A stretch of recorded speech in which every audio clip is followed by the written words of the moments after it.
Thank you for downloading this podcast from the British Theatre Guide. For more information about British Theatre Guide, please visit britishtheatreguide.info. TV and radio producer John Lloyd has been behind a great many memorable comedy programmes of the last 40-odd years, from The Hitch-Hiker's Guide to the Galaxy, Not the 9 O'Clock News and Spitting Image, to Have I Got News for You, The News Quiz and QI. John will be asking audiences to put his accumulated knowledge to the test at this year's Edinburgh Fringe in his show Do You Know Who I Am? I asked him to explain the idea behind the show. Well, it's a completely mad idea, which is just people can send in questions and I'll answer them. And then I imagine it will turn into a kind of dialogue. So it's absolutely unstructured and unprepared. And it's kind of probably a mad risk. It could be a total car crash, worth coming to see for that alone, probably. But it's based on a thing I did in Jersey a few years ago where they said, why don't you just come and do a Q&A and we'll post on our website, Ask John Anything. And when I got there, the guy looked a bit shifty. And I said, have you got the questions then? Just so I can riffle through them and pick out the best ones so it starts well, you know, Yeah. And then we can go improv. And he said, the problem is, John, this was a year they had to do it. We've only had one question sent in. So I thought, well, what can I do? That's all I've committed to do. It's 90 minutes. And I went out and I did the one I told the audience, obviously, which is a great start. Yeah. And we managed to get through 90 minutes on one question. And it became more like a seminar, really, with people pinging things in. And it was such fun. And we all went to the bar afterwards and had lots of drinks to the wee small hours. It was really great. And I think I saw a show at Edinburgh, I can't remember the comic's name now, which was completely improvised comedy. It didn't have a script. He just started being funny. It was very good. Yeah. And this is what I like about the Fringe. I like risk. I like innovation. I like, things that are silly. Some of the most fun things I've seen at Edinburgh have been, when there are more people on the stage than in the audience. Yes. Or where I remember a fantastic thing I saw years ago. I was sitting next to somebody in the audience, and it was a sort of drama thing about appearance and reality. And the person sitting next to me started shaking. Yeah. And I thought, I hope they're all right. And they got up and they pushed past me and they went up on the stage and started orating. And the rest of the cast sort of stood gape-mouthed at this person. And then he stopped and they said, thank you so much for your contribution. And he went back and he came and sat next to me. And then he was absolutely gibbering, shaking like this. And I said, were you part of the play? And he said, no, I'm a sort of guerrilla theatre person. So the sort of disruptive performance. But it was everybody who was there will remember that forever, as a really standout, surprising moment. So who knows whether that will happen to me. But it's fun. And, the thing is, I've got plenty to talk about because just 20 years of QI alone, just what happened to me, what I've discovered about the world and how little I still know of it is in itself, and of course it's absolutely peppered with extraordinary information. Yeah. I might have to take my computer with me because obviously one doesn't have enough brain width in the little head here to keep everything there. So if people do ask me about tadpoles or something, I might have to reference it. Yeah, or if they ask you what's dark matter or something like that, you might have to phone a friend, or would that be in your sphere? Well, I've strong views on dark matter and indeed dark energy, and I've got a few friends who are physicists, and I think it's a made-uppy thing, personally. I think they're looking in the wrong direction. I mean, I'd be very interested. I'm kind of hoping that's the kind of direction it goes into the ultimate reality and into the structure of the universe, consciousness, what on earth we're doing here. Those are the things, to be honest, that interest me. I hope they'll be funny as well, but it's like I'm not terribly interested in, what's in the newspapers most of the time because it seems so negative and it's so, in the fashionable word, it's binary. Everyone, either you're with us or you're a fascist. Yeah. And that's not the way I react to anybody, really. QI teaches you any time you think you have the answer, you're usually wrong or only partly right. Yeah. So you cannot really, there's very few things I have a definite opinion on. It's nuanced, That's another buzzword, isn't it? But it is. Most things are much more complicated than they appear. I think QI, sometimes you've given an answer. It's been running for that long. You ask the same question in a series later on and you get a different answer because things have changed, haven't they? Yeah, and people get penalised for giving the answer 20 years ago. Yeah, and that is really what QI is about. It's not about being a know-all. It's about modesty, about kind of like open-mindedness, Yeah. God knows there's little of that enough around, isn't there? People sort of have decided what they think and they're going to bang on about it forever. Yeah. I mean, I know how difficult it can be sometimes getting questions out of an audience. I mean, I've stood in front of a class of teenagers with a theatre company behind me saying, right, any questions? And, getting that first question can be hard. You have got a bit of a fallback though, haven't you? Because you've got social media questions and questions from famous friends, I believe. So you've got those to fall back on. Well, the thing is the original Q&A in which it's based is it's you don't want the questions in advance so that you can prep them, because the beauty of a Q&A is completely spontaneous. What you're doing is trying to avoid that first question. Usually a man who's rather pompous and says, I wonder, do you think that I'm really rather clever? And my very long-winded question is not, in fact, a question. It's to show you that I actually know more about this subject than you. And what would you say about that? Yeah. And you're stuck. The first question usually is waffly and not very enticing. Whereas if you've got a bunch of them and you go, oh, that's a great question, and then you can start with something really punchy. Yeah. And also, the other thing, David, is that you get through a lot more questions if you don't have to have them in real time, as it were. Yeah. Because you can say, okay, here's a question. The answer to that is no. Off you go. And then usually I've found in nearly all the sort of talks I've given recently is that people start joining in, Yeah. It's getting that first question sometimes, isn't it? Yeah. Getting heated themselves, because I think a lot of the things that I have come to think are counterintuitive, because I think that's the way the universe operates. The universe presents as one thing and is in fact a very different thing. Yeah. In the simple point that, I don't know, people think, well, an ant, a big deal. But an ant is, we've never built a machine that's anything like as good as an ant. It's an extraordinary thing. And the way they work together as well, like one brain, it's just... Yeah, absolutely. All those things. And so I really hope that that's what the show's going to be, expansive in that way and surprising, because, the whole thing about QI, I know people think it's a trivia show, but we think it's the opposite of a trivia show. We think it's actually about the core of stuff, which is that the universe is bottomlessly surprising, but people are bored all the time. And what's that about? Yeah. They're obviously bored with the information they're getting, so you've got to give them better information. And also, as we know, in modern media culture, the information you're getting is, as we know, is by no means accurate. Especially on science. And prejudiced and, full of conspiracy theories and misinformation. And of course, there are people who make a very good living out of deliberately misinforming social media, even though they don't believe a word of it. They've worked out that what people like is, this is really bad. Yeah. And they're just making massive amounts of money about it. Fascinating. Yeah.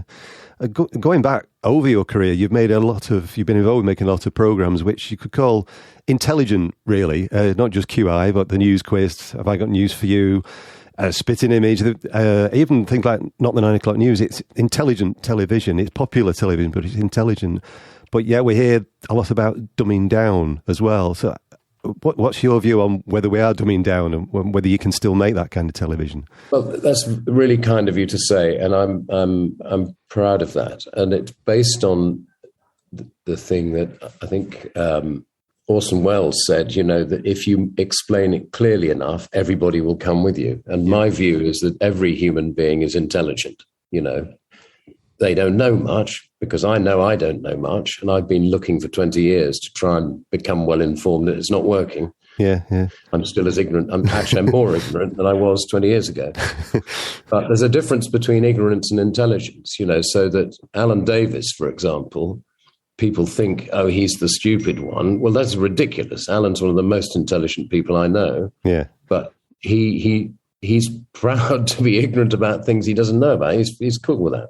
Yeah. But he's not stupid. And I was a builder in my gap year in Essex, so I was a proper Essex lad, long hair, dirty shoes, and I was the lefty, I was the 18-year-old lefty, and they were all Tory, brilliant guys. I mean, it was the most fun job I've ever had.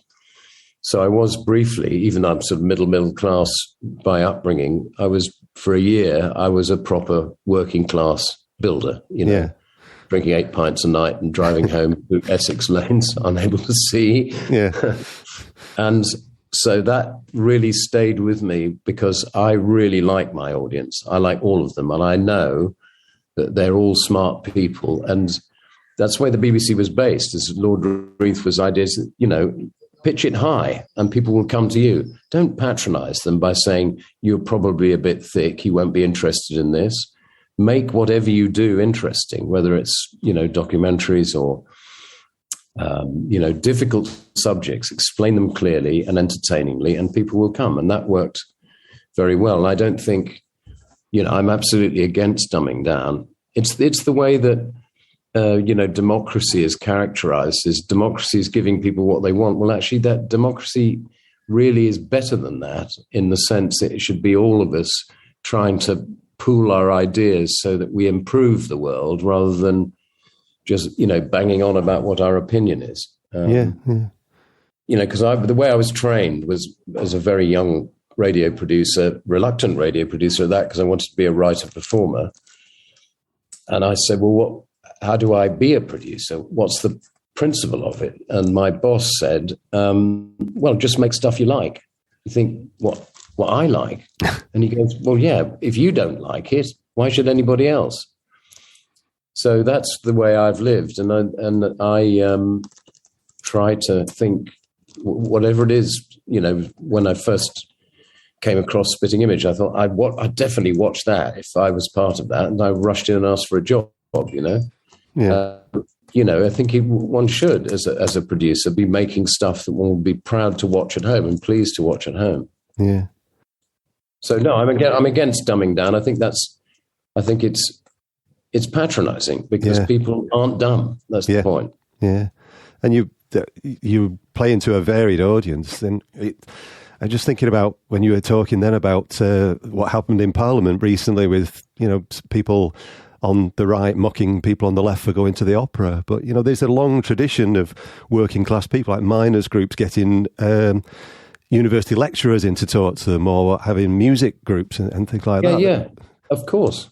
I mean, I remember years ago, I think when I was doing Spitting Image, I got, we worked in what is now Canary Wharf in an old banana warehouse where there was not even a road to it. It was just mud and it's a broken buildings and things. And I got talking to this cabbie on the way home, and he was a Millwall supporter, rough, tough guy, but his hobby was opera. He went to the opera a lot, you think, and that to me is humanity, that it's like, don't go around judging people. Oh, they're a Tory, so they must be that. Yeah.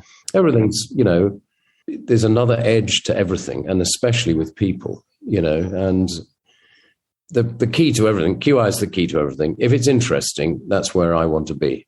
Yeah. If it's, repetitive, boring, I heard that before, however important it is, it's like, okay, I've tuned out. Yeah.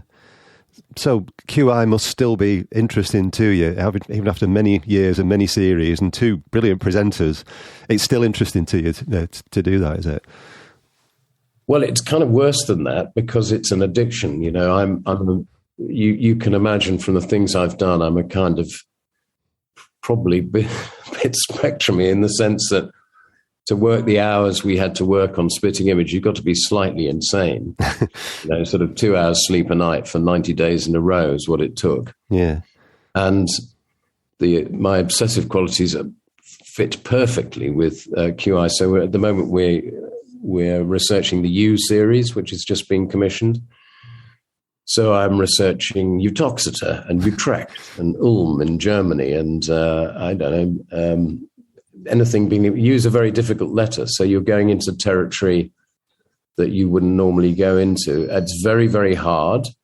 Often takes you a long time to find something really interesting, but my goodness, when it hits, I found one yesterday, which is, I'm going to find the stat about, here we are. In Japan, there are 180,500 registered religious organizations, 3 times as many as they have convenience stores. Over 180,000 religions, that's extraordinary. Yeah.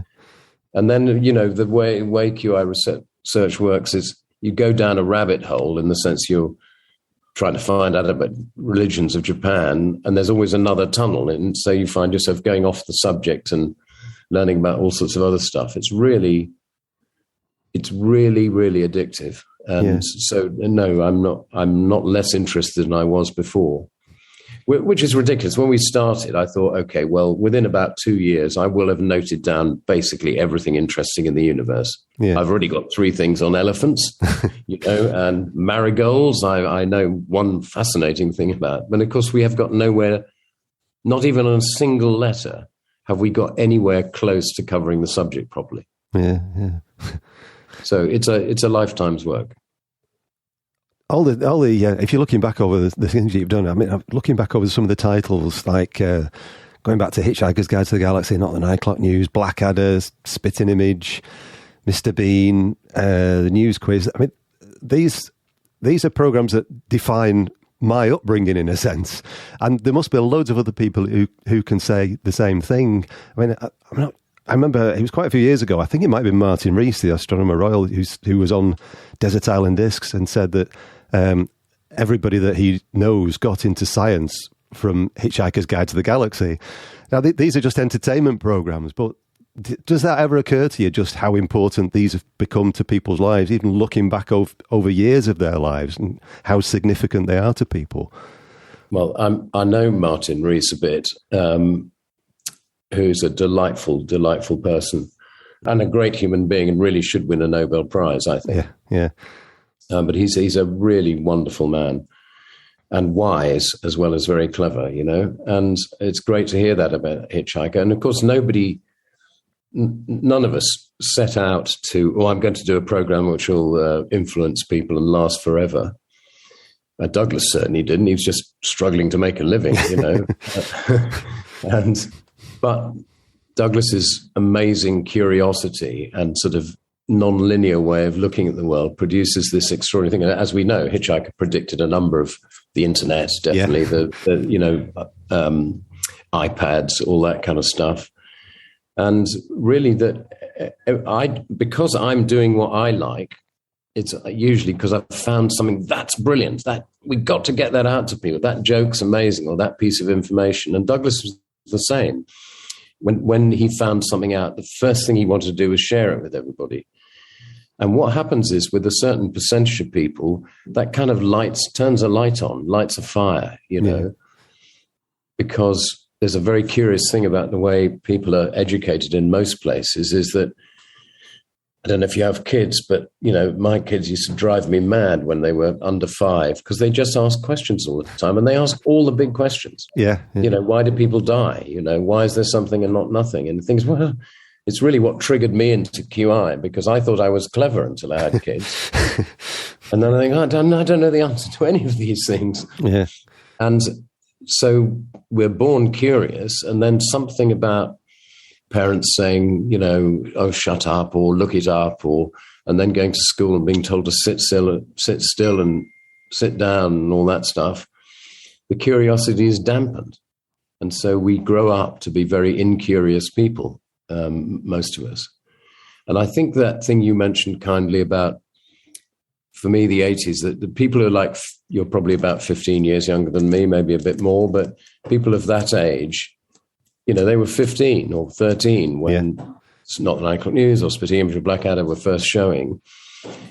And those sometimes when I do after dinner speeches and things, I'm approached by, a grey-haired, distinguished person, in his 50s, who's a CEO or CFO or some, consultant surgeon, some people like that. And they come and say, can I possibly have a selfie? Not for me. I think it is for you. Yeah. Because suddenly you're back in those wonderful days because, 15-year-olds made my career because they're curious. You're curious up till 5, and then it all opens up again when you're a teenager and you ask why all the time. Why is everything so terrible? What's it all about? And if you catch people at 15, as it were, they're yours for life. You never forget. I've just formed a company with an Australian guy to find new ways of making comedy programs. And the reason we met in LA at a thing, and we didn't know each other, but we got on very well. And we agreed to have lunch the next day. And he'd Googled me in the meantime. And he knew every word of Not the 9 O'Clock News. The whole of lunch was him going through the lyrics of I've Never Met a Nice South African or doing the underarm deodorant joke. And it was such fun. And it's one of the shames of modern broadcasting. That show doesn't exist at the moment. Yeah. There isn't that program on telly anywhere. And, I think there are probably other people who, grew up with Little Britain, that will define them. Yeah. That will be their sense of humour. Yeah, but it's programs like Not the 9 O'Clock News and Spitting Image that I am that age, and we were all quoting from it in school the next day. I mean, that was the buzz. What you watched? Did you see it last night? And we were quoting things from it. And I think I had some of it. You could buy certain television comedy programs on vinyl then, couldn't you? Just the sound. And I had a Not the 9 O'Clock News album. You had to, because there wasn't video. No. So the Not 9 O'Clock News album, the first one, at Christmas, it was the number 2 album between ABBA, which was number 1, and The Police, which is number 3. I mean, what is that about? Yeah, it sounds very strange now, but I've got the 9 O'Clock News album and the book as well, which is very well thumbed. But it's such an important thing, comedy.